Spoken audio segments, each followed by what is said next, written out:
Dad, how about we get rid of this pig? Kick out the pig that on and brings a lot of money? That's what my husband and son were talking about. I decided to pack up and leave. Hey, why did you withdraw the money from the account? He said that, but it was all my money. I didn't come home for about a year after that. And when I saw my husband and son again after a long time, they looked at me as if they had changed. Please come back. My name is Ashley. I'm a 43-year-old office worker. My husband Brandon and I have been married for almost 15 years. Our son Harold is now 17 years old and in high school. Well, he is actually my stepson. My husband was originally married to someone else, but it fell apart soon after the birth of the child. After his ex-wife left him, my husband supported his son as a single father with the help of my in-laws. One day, he received the divorce papers, and he had no choice but to divorce her. A little later, he started dating me and we got married. My son thought I was really his mother, since he was only 2 years old at the time. Brandon and I were deeply in love, and I also cared for his son. Now, we decided to get married early and become a family. My in-laws have been very kind to me, despite what happened to the ex-wife and my husband. I feel like I can trust Ashley somehow. I mean, his ex-wife was kinda dangerous. To be honest, I'm not really surprised that she left. My mother-in-law said that calmly, and I felt she is a strong person. I thought that with the support of my parents-in-law, I would be able to raise my son without any problems. My son is fond of my mother-in-law, and she will be able to give me advice if I have any trouble. And so, my married life began. My son was cute. My husband and I felt like newlyweds, and we were very happy in the beginning of our marriage. My son was growing up well. My family was close. I was happy every day. My mother-in-law came to my house to take care of my son when I was busy with work. And we overcame many things by cooperating as a family. I thought I could live happily ever after. That's what I thought. But unexpected things do happen out of the blue. Like layoffs. It was about 10 years after we got married. The company where my husband works had a major restructuring, and he was one of many who got let go of. Damn, why the hell should I get the X? My husband was quite shocked because he didn't think he was going to be laid off. Did you ask the company if they would reconsider? Of course I did. I asked them why. And so they said it should be fine because we both work. They said that since you work for a big company, we probably don't have to worry about the income. He told me that he was one of the people who got laid off because I work for a big company and my salary is high. I had a complicated feeling when I heard that. I felt sorry for him. But even so, I had worked hard to get a job at the company I work for now. And I had worked hard to raise my salary after I became an employee. Now I am working hard in a high position with subordinates. So I didn't want to look at it as a negative thing. But if your old company is in financial trouble, it might go bankrupt sooner or later. So let's look at it as a positive thing, that you can change jobs early. I agree. My husband had a downcast look on his face, but for the time being, he tried to change his mind with my encouragement. However, when things go wrong, everything goes wrong. My husband could not find a new job. He tried to find a new job with the same salary as before, but he never found one. When I suggested that he try starting as a regular employee, he seemed to be frustrated. Do you think I'm an idiot? That's not true. But it would be a problem if you don't get a job, wouldn't it? It pains me to see him having a hard time too. So I wanted him to find a new job and go back to work, even if it meant lowering his position a bit. I tried to persuade him to go to a few more interviews with various companies. But that didn't work either. And even the company that offered a lower salary didn't hire him. Gradually, my husband became more and more impatient. You told me to accept lower pay grade, but I still can't get a job at all. What do you think you were doing? Making me write shameful things. my husband turned red and yelled at me. I was also troubled by such an unreasonable anger.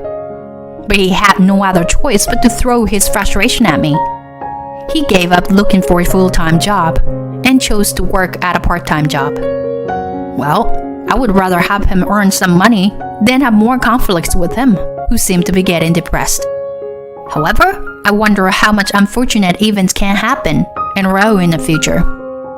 One day, my father-in-law suddenly fell ill and died.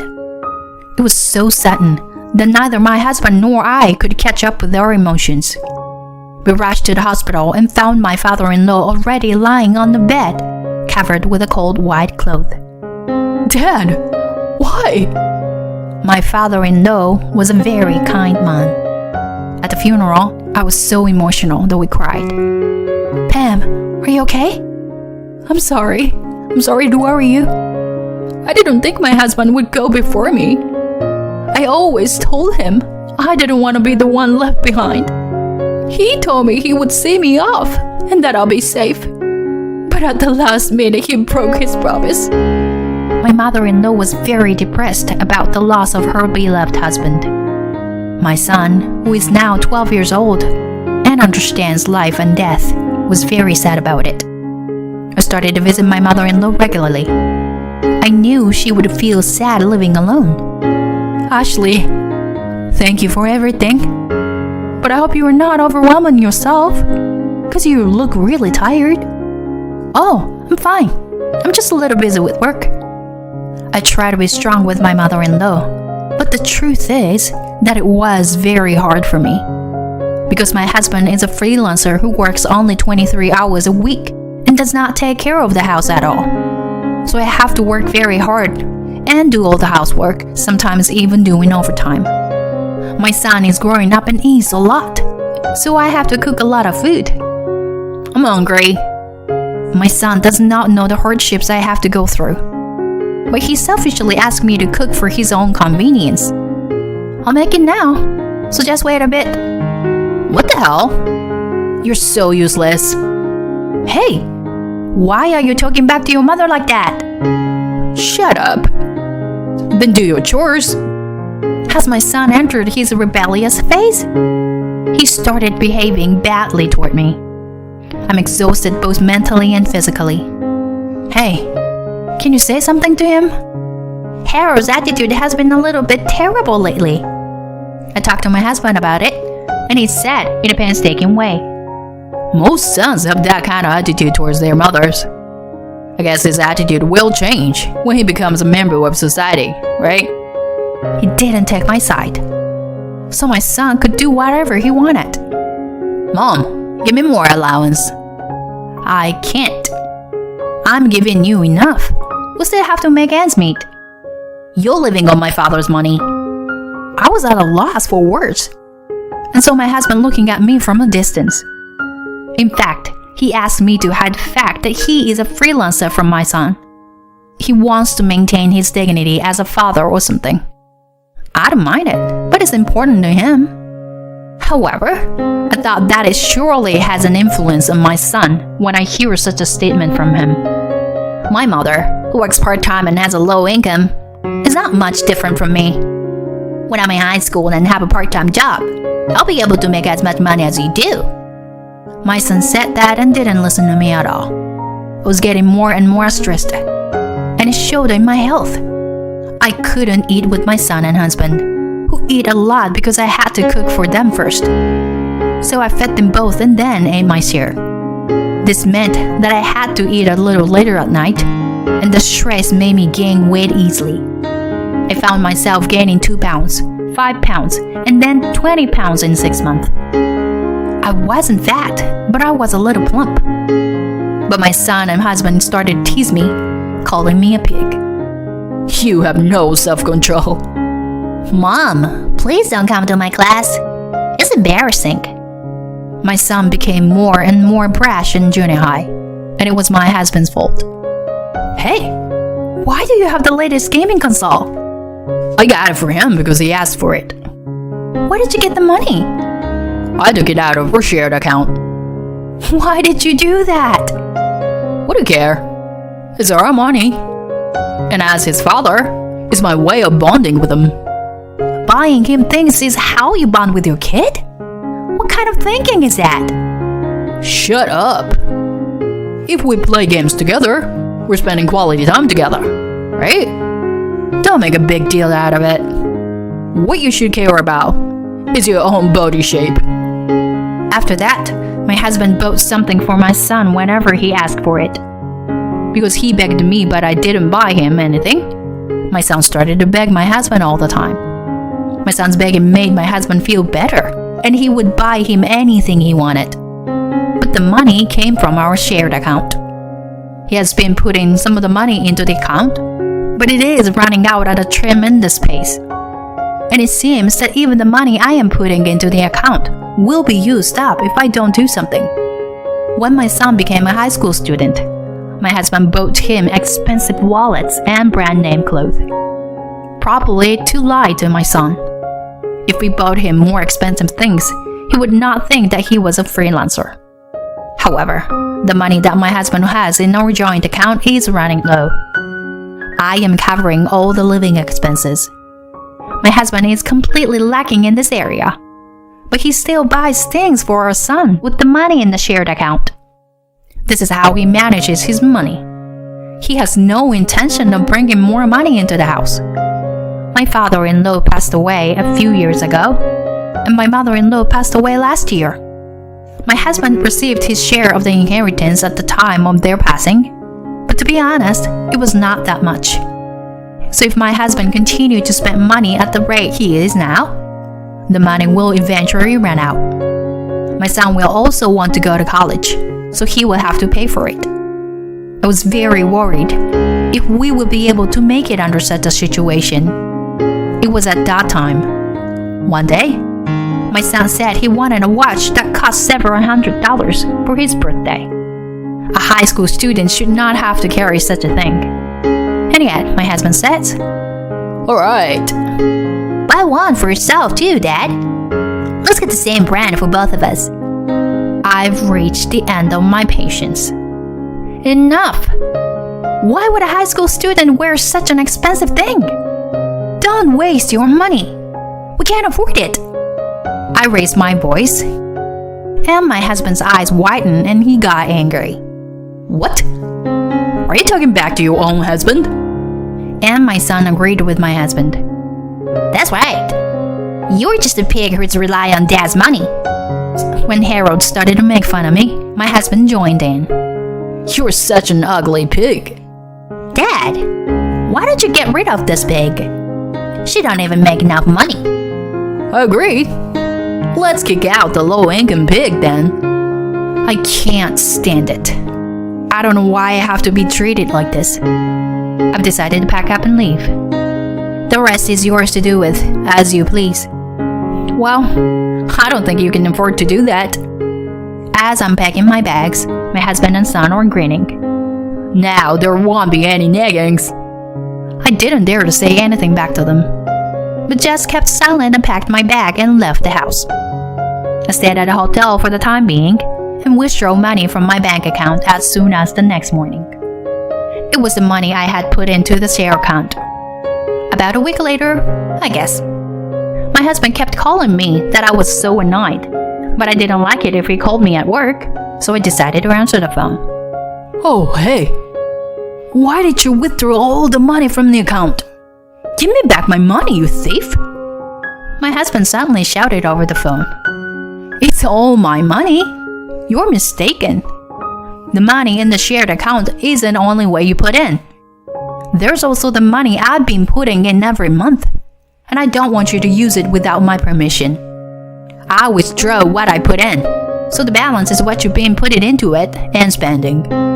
If there's nothing left, then you have spent all your savings. Oh no. Ashley, come back.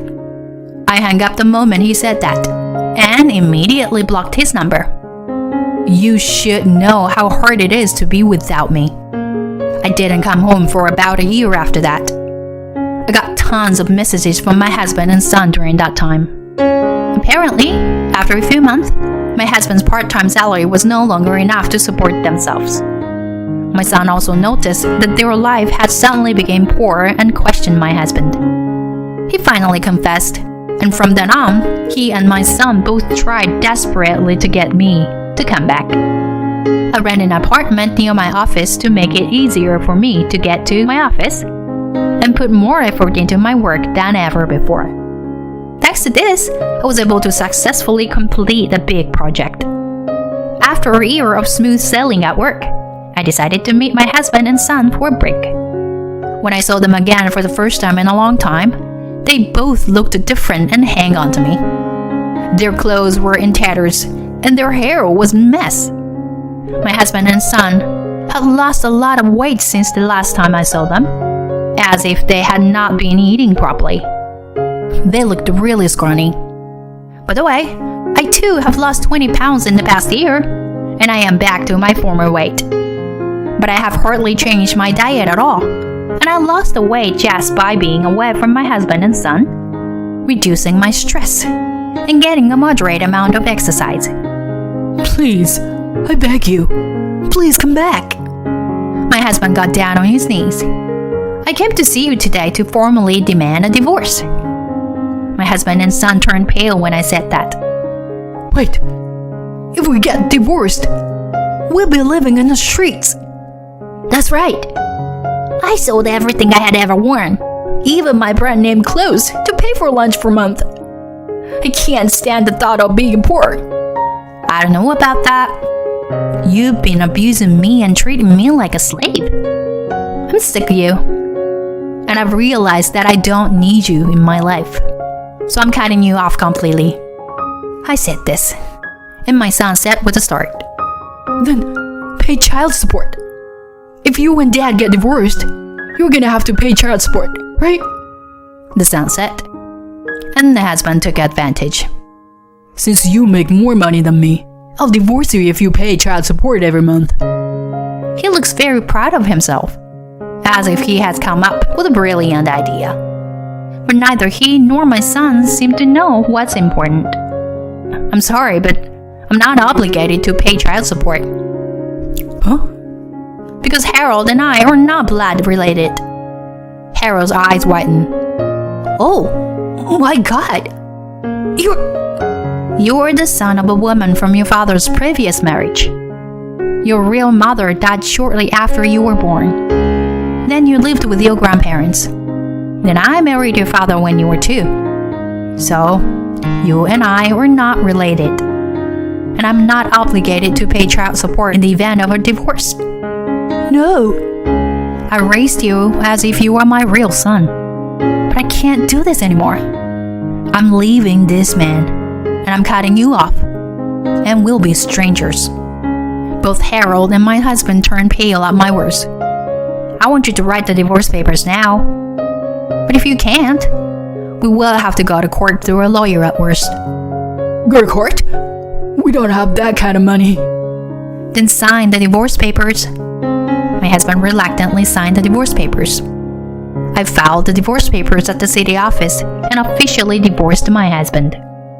My ex-husband is now working part-time jobs until he is exhausted to pay Harold's tuition and our there and their expenses. However, my son seemed to have a great dislike for my ex-husband because he lied to him.